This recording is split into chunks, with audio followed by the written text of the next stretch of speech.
दोस्तों, आज के हमारे इस वीडियो में हम आपके लिए पुत्रदा एकादशी की व्रत कथा लेकर आए हैं। द्वापर युग में एक बार महाराज युधिष्ठिर ने श्री कृष्ण से पूछा, केशव, कृपा करके यह बताइए कि श्रावण एकादशी का क्या नाम है, उसकी क्या विधि है और उस दिन किस देवता की पूजा होती है। तब भगवान श्री कृष्ण बोले, हे धर्मराज, आपका प्रश्न बहुत उत्तम है। श्रावण एकादशी का नाम पुत्रदा एकादशी है। यह सभी पापों को हरने वाली है। इसमें समस्त मनोकामनाएं तथा सिद्धियों के दाता नारायण भगवान की पूजा होती है। इस समस्त संसार में पुत्रदा एकादशी के समान दूसरा कोई व्रत नहीं है। पुत्रदा का अर्थ है पुत्र देने वाली, अर्थात यह व्रत निसंतान लोगों को संतान प्रदान करने वाला है। हे राजन, अब मैं आपको पुत्रदा एकादशी के महत्व से जुड़ी एक कथा सुनाता हूँ। ध्यान पूर्वक सुने। एक समय भद्रावती नामक नगरी में सुकेतुमान नामक राजा राज्य करता था। उसकी पत्नी का नाम शव्या था।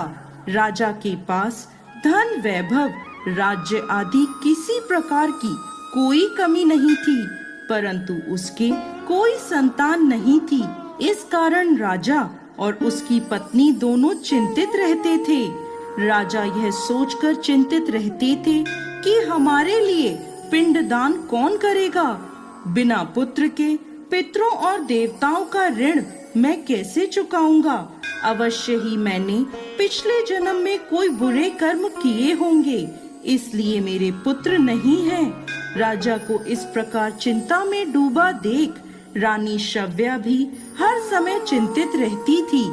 एक दिन राजा चिंता में इतने मगन हो गए कि उन्होंने अपने प्राण त्यागने का निश्चय किया, परंतु आत्मघात को महापाप समझकर वह अपना अश्व लेकर सोच विचार में डूबे हुए जंगल की ओर चले गए।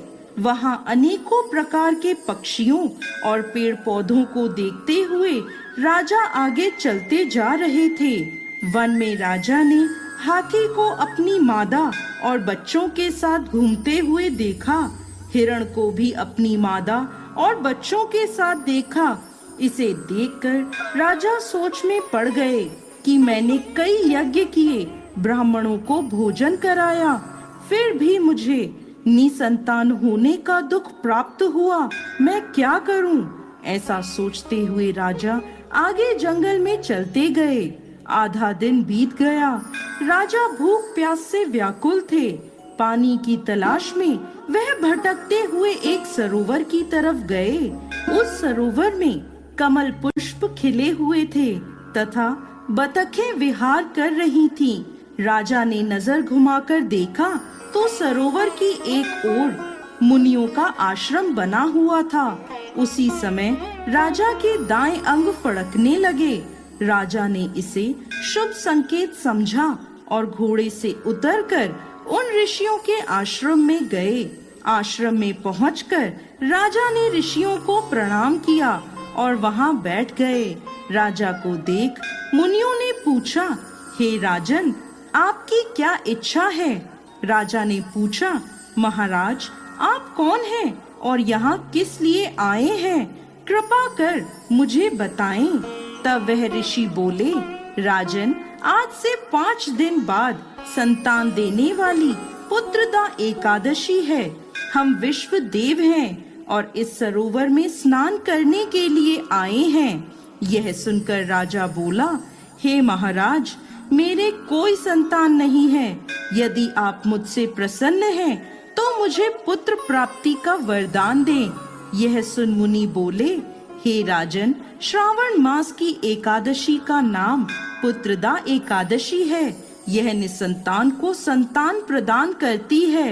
आप अवश्य पुत्रदा एकादशी का व्रत करें और भगवान की कृपा से आपको पुत्र रत्न की प्राप्ति होगी।